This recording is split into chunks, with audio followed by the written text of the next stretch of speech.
இங்கே பாருங்க, பார்க்லேயே உட்காந்து தாய்லாண்டில் ஃபஸ்ட்டு நாளே மங்குஸ்தான் சாப்பிட்றேன். அவ்வளோ சூப்பராக இருக்குதுங்க. அப்படி ஒரு திருவி எடுத்தாங்கன்னா உள்ளே பாருங்கள், செம்மையாக இருக்குது பாருங்கள். ஜெல்லி மாதிரி அழகாக வந்துருச்சு. ஒரே ஒரு திருவு தான், திருவுணவுன்னா வந்துருச்சா. இப்போ நம்ம சாப்பிடுவோம் எப்படி இருக்குன்னு. இப்படி தாங்க இருக்குது. அது அப்படியே நின்று போஸ் கொடுத்துக்கிட்டு இருக்குது. அமைதியாக இருக்குது. சூப்பர்ல. சரி அப்படியே போவோம் வாங்க, அதை எதுக்கு டிஸ்டர்ப் பண்ணிக்கிட்டேன். சூப்பர். நம்ம இது எதிர்பார்க்கவே இல்லை. ஆட்டோமேட்டிக்காக எல்லாமே நமக்கு அமையுதுங்க தாய்லாண்டில். சூப்பராக உங்களுக்கு எல்லாத்தையும் காட்டிட்டு வந்துட்டுருக்கேன் பாருங்கள். இந்தமாரி அற்புதமான வீடியோலாம் பார்க்கணும் மறக்காமல் நம்ம சேனலில் லைக் பண்ணிக்கோங்க, சப்ஸ்கிரைப் பண்ணிக்கோங்க. இப்போயும் உனக்கு தேவையானதுங்களா சொல்லிடுறேங்க. இங்கே பாருங்கள், மங்குஸ்தான் பழம் வாழ்நாள்லேயே முதல் முறையாக ஃப்ரெஷ்ஷாக நம்ம ட்ரிங்க்ஸ் எல்லாம் நம்ம சாப்பிட்ருக்கோம். இங்கே பாருங்கள், இப்படி தான் ஓப்பன் பண்ணுறாங்க. அவ்வளோ ஃப்ரெஷ்ஷாக அப்படியே பார்க்கறதுக்கு எப்படி தெரியுமா தெரியுது, பூண்டு மாதிரி தெரியுது. சூப்பராக இருக்குது பாருங்க. வாசனை நல்லா இருக்கும் அது.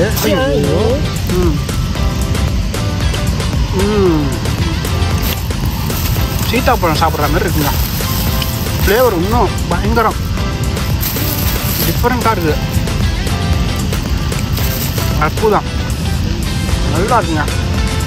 Unique flavour. இங்கே பாருங்க, சூப்பராக இருக்குது.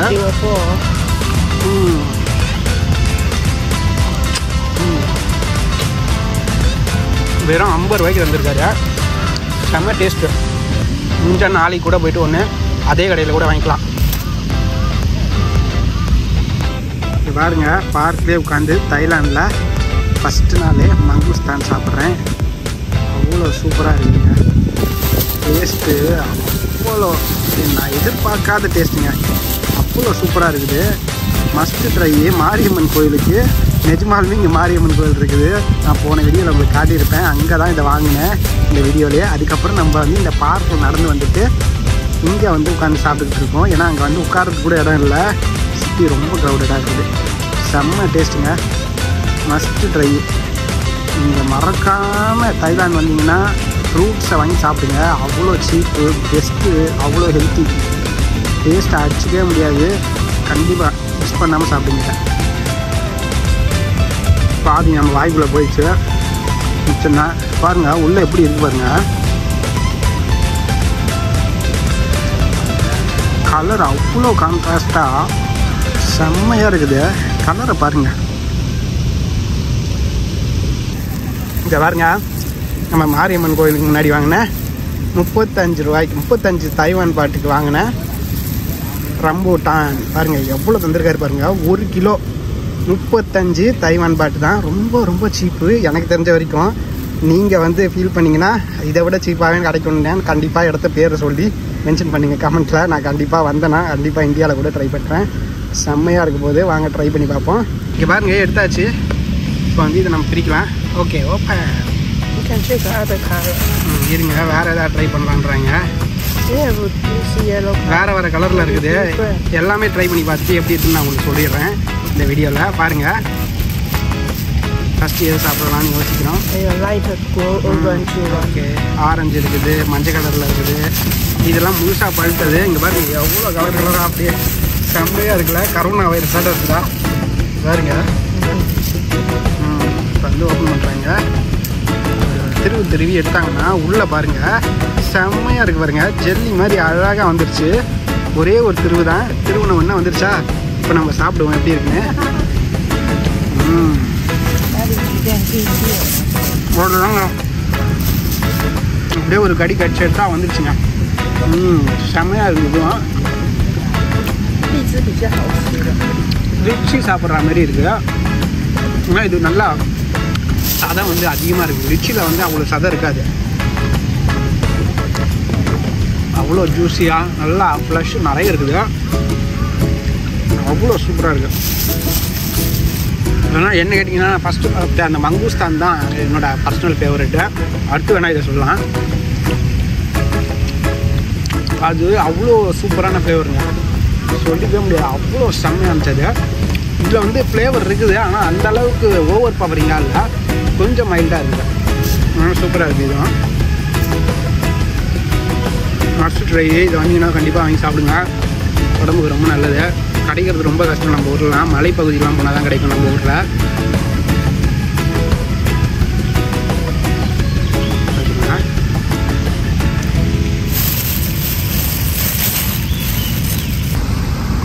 பாருங்க, கேரளாவில் ஆத்தோரமாக உட்காந்துருக்க மாதிரி இருக்கா. ஃபுல்லாக பாருங்கள் தென்னை மரமாக இருக்குது. தாய்லாண்ட்னாலுமே என்ன ஃபேமஸ்ஸு? மசாஜ் மாதிரிங்க. அதெல்லாம் அப்புறம் இப்போ நம்ம கண் முன்னாடி தான் இருக்குது இளநீர் நம்ம சாப்பிட்லாம். நாளைக்கு காலையில் இளநீர் குடிக்க போகிறோம். நுங்கு தேட போகிறோம். நுங்கு சாப்பிட்லாம். ஓகேங்களா? வெயிலுக்கு இதமாக இல்லை பாருங்கள், எல்லாரும் உட்காந்து இயற்கையை ரசிச்சுக்கிட்டு இருக்காங்க. இந்த பரபரப்பான சிட்டியில் இப்படியும் ஆட்கள் இருக்காங்க. இங்கே பாருங்க, அடுத்து இந்த பழம். இது வந்து கரெக்டாக நம்ம அந்த எம்ஆர்டி வாசலில் ஒருத்தர் வந்து கட் பண்ணி அந்த என்னது ஒரு ஸ்கூல் ஒன்று, கிறிஸ்டியன் காலேஜ் ஒன்று இருந்துச்சு, அங்கே வித்த பலாப்பழம் தான் இது. கொட்டைகள்லாம் எடுத்து க்ளீனாக அப்போயே ஃப்ரெஷ்ஷாக எடுத்துக்கிட்டே இருந்தார். நமக்கு முன்னாடி ஒருத்தர் வாங்கினார் 50 ரூபாய்க்கு. அவருக்கும் நிறைய போட்டார். நம்ம 25 ரூபாய்க்கு கேட்டோம். தாராளமாக எடுத்து கொடுத்தாரு. பாருங்கள் எப்படி இருக்குன்னு நான் இப்போ டேஸ்ட் பண்ண போகிறேன். வாங்க டேஸ்ட் பண்ணலாமா? இங்கே பாருங்க, கொட்டையெல்லாம் எடுத்து நல்லா க்ளீனாக பண்ணிட்டாருங்க. வெறும் 25 தாய்லாந்து பாட்டுக்கு வாங்கியாச்சு. சூப்பராக இருக்குல்ல, பார்க்குறதுக்கே அவ்வளோ அழகாக. பலாப்பழம் கட் பண்ணுறது தான் கஷ்டம் நமக்கு. அவங்களாம் தினத்தின கட் பண்ணுறவங்க அசால்ட்டாக வெட்டி வீசிடுவார் சட்டுன்னு. செம்மையாக பண்ணியிருந்தாருங்க. பார்ப்போம்.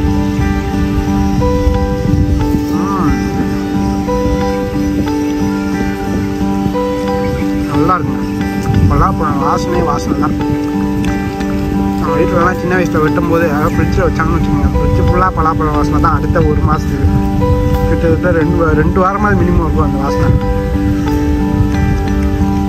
தைவான்லாம் இதெல்லாம் கிடைக்கிறது ரொம்ப கஷ்டம். கிடைச்சாலும் வந்து முழுசாக வாங்கிக்க அப்படின்னு முழுசில் வாங்குவாங்க. நம்மளால கட்டெலாம் பண்ண முடியாது. அதனால் சோம்பேறித்தனை மட்டும் வாங்காமல் போயிடுவோம். நிறைய இடத்தாண்ட கிடைக்கும், எக்ஸ்பென்சிவாக இருக்கும். ஆனால் இங்கே பாருங்கள், வெறும் 25 பாட்டுக்கும் ஆசிரியர் சாப்பிட்லாம். வேணுன்ற போது வாங்கிக்கலாம் போல. கம்ஃபர்டபுளாக இருக்குது சாப்பிட்றதுக்கு. இந்த வாழ்க்கையே ரொம்ப குவாலிட்டியாக இருக்க மாதிரி எனக்கு ஃபீல் ஆகுது. நீங்கள் என்ன நினைக்கிறீங்க? சூப்பராக இருக்குது. ஃபஸ்ட் நாள் இம்ப்ரெஷன் பயங்கரமாக இருக்குது. நீங்கள் அடுத்து தாய்லாண்டோட ஆரஞ்சு. இது வந்து 1 கிலோ 80 பாட் போட்டுருந்தாங்க. அதனால் 2 துண்டு மட்டும் கொடுங்க, 2 பீஸ் கொடுங்கன்னு சொல்லி கன்வின்ஸ் பண்ணி 2 வாங்கினேன். அதில் இப்போ உரிச்சதுக்கப்புறம் இப்படி தான் இருக்குது. கொஞ்சம் எக்ஸ்பென்சிவ் தான் மற்ற ஃப்ரூட்டெல்லாம் கம்பேர் பண்ணும்போது. இது கொஞ்சம் மங்கூஸ்தான் ரேட்டுக்கு வருது. ஏன்னா சீசன் இல்லை போல். சரி சாப்பிட எப்படி இருக்கு பார்ப்போம்.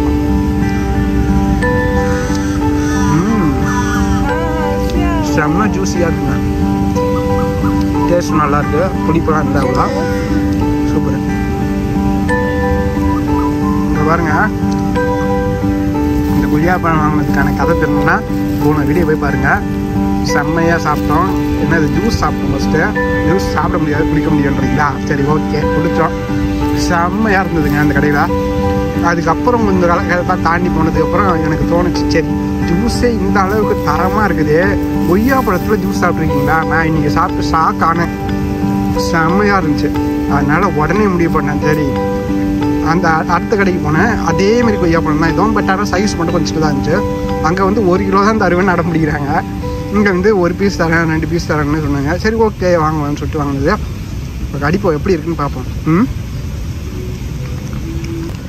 பா சூப்பராக இருக்குங்க. செம்ம டேஸ்ட்டு, நல்லா இருக்குது. நம்ம தொடர்ந்து பழமாக சாப்பிட்டுருக்கோம். ஃபஸ்ட்டு மங்குஸ்தான் சாப்பிட்டேன், அதுக்கப்புறம் ரம்புட்டான் சாப்பிட்டேன், அதுக்கப்புறம் பலாப்பழம் சாப்பிட்டேன், ஆரஞ்சு, இப்படி லென்த்தாக போய்கிட்டே இருந்து அதுக்கப்புறம் இது சாப்பிட்றதுனால நமக்கு வந்து இது ரொம்ப நார்மலாக தெரியுது. பட் ஆனால் இதை தனியாக சாப்பிட்டோம்னு வச்சுக்கோங்க, இதெல்லாம் சாப்பிடாம அப்படியே வெறும் வாங்கி சாப்பிட்டோம்னா செம்ம டேஸ்ட்டாக இருக்கணும். அதெல்லாம் நம்ம நாக்களை இப்போ வந்து அது நடனம் ஆடிக்கிட்டு இருக்கு, அது சுவையும். அதனால் வந்து நம்மளால் இதை வந்து கரெக்டாக ரிவ்யூ பண்ண முடியல. அதனால் மன்னிக்கவும். நைட்டு இன்னொரு பீஸ் இருக்குது, அதை எல்லாம் சாப்பிட்டதுக்கப்புறம் நைட் தூங்குறதுக்கு முன்னாடி சாப்பிட்டு பார்த்து எப்படி இருக்குன்னு நம்ம வந்து தனியாக சொல்லிடுறேன். அதனால் செம்மையாக இருக்குங்க. அது ஷேப்பே பாருங்கள் என்ன அழகாக இருக்குது பாருங்க, டிஃப்ரெண்ட்டாக இருக்குது இது. இங்கே பாருங்க, என்னன்னு தெரியுதுங்களா? எப்படி சைலண்டாக போயிட்டு இருக்குங்க. மறுபடியும் அதே உடுப்பு தண்ணியில் ஜாலியாக நீச்சல் பழகிட்டு இருக்காரு. பாருங்க, பயப்படவே இல்லை, அது பாட்டு நிம்மதியாக போய்கிட்டு இருக்குது. செம்மையா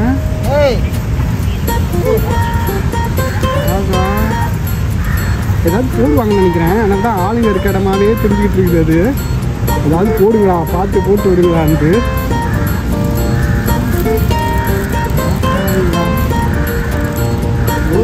தெரியல.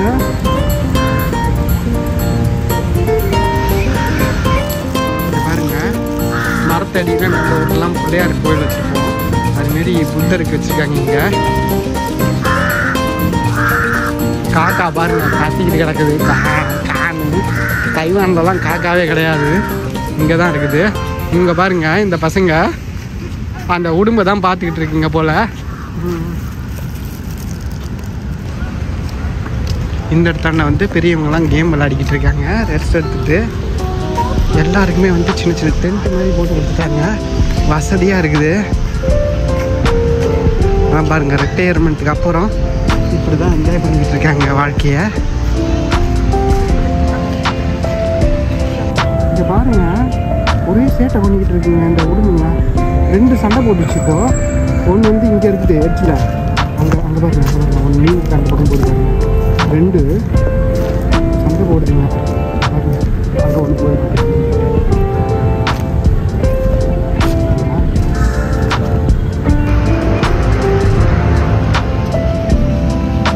இது என்ன தாய்லாந்து கோயிலான்னு தெரியல. பாருங்க, பார்க்குள்ள இந்த மாதிரி ஒரு சின்னதாக ஒரு பில்டிங் இருக்குது. என்னவா இருக்கும்ன்றது நம்ம முன்னாடி போய் பார்த்தா தான் தெரியும். அங்கே போ.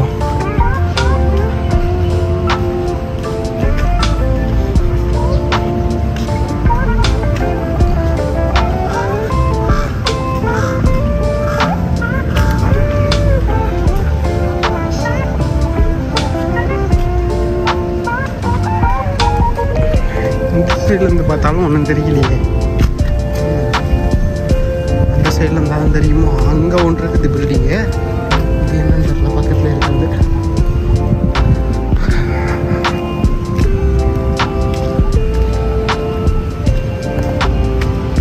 ஃபிஷ்ஷிங்லாம் இங்கே யாரும் பண்ண மாட்டாங்கன்னு நினைக்கிறேன். தைவான்லாம் நீங்கள் நிறைய இடத்தாண்ட பார்த்துருப்பீங்க, நான் காட்டியிருப்பேன் முன்னாடி. நிறைய வயசானவங்க இல்லை சின்ன பசங்களே சரி ஃபிஷ்ஷிங் ரொம்ப ஆர்வமாக இருப்பாங்க. உட்காந்துட்டு தூண்டியில் போட்டு உட்காந்துருப்பாங்க. இங்கே அந்த அளவுக்கு யாரும் பண்ணல, இல்லைன்னா இங்கே ஃபிஷ்ஷிங் அலௌடு இல்லையானு தெரில இந்த பார்க்கில்.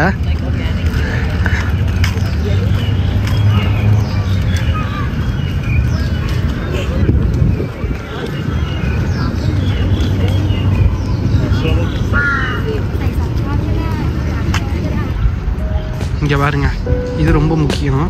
அது மேஜராக சிட்டிஸில் இங்கே பார்த்தீங்கன்னா PM 2.5ன்றது வந்து பர்டிகுலேட் மேட்டர் 2.5. இது வந்து இந்த தூசி துகள்கள் இருக்குது பார்த்தீங்களா, அது வந்து மைக்ரோமீட்டர் 2.5 மைக்ரோமீட்டர். அந்த அளவுக்கு சின்ன சின்ன பார்ட்டிகல்ஸ் கூட வந்து உடம்பு வந்து பாதிச்சிடும்ன்றாங்க. அதை வந்து மானிட்டர் பண்ணுறதுக்காக இந்த டிவைஸ் ஒன்று செட் பண்ணி வச்சுருக்காங்க. இங்கே கவர்மெண்ட் ரெடி பண்ணி வச்சுருக்காங்க போல். பாருங்கள், இதை வச்சு அவங்க ஸ்க்ரீன் பண்ணிக்கிட்டே இருப்பாங்க போல் ஏர் குவாலிட்டியை. இல்லைனா அதுக்கான மெஷர்ஸ் என்ன எடுக்கணுன்றதை வந்து அவங்க டிசைட் பண்ணலாம். ஒரு வேளை சப்போஸ் அந்த பெர்மிசபிள் லிமிட், அதாவது அந்த லிமிட்டுக்கு மேலே போயிடுச்சுன்னு வச்சுக்கோங்க, அந்த கான்சன்ட்ரேஷன் அந்த 2.5 பர்டிகுலேட் மேட்டர் அந்த தூசி துகள்கள் வந்து அதிகமாகிடுச்சுன்னா அதை எப்படி கண்ட்ரோல் பண்ணுறதுன்னு தான் அடுத்த ஸ்டெப் அவங்க வந்து உடனே எடுக்கிறதுக்கான சான்சஸ் அதிகம். ஓகேங்களா, அதுக்காக இந்த மாதிரி மெஷர்ஸ்லாம் எடுத்து வச்சுருக்காங்க. சூப்பரு.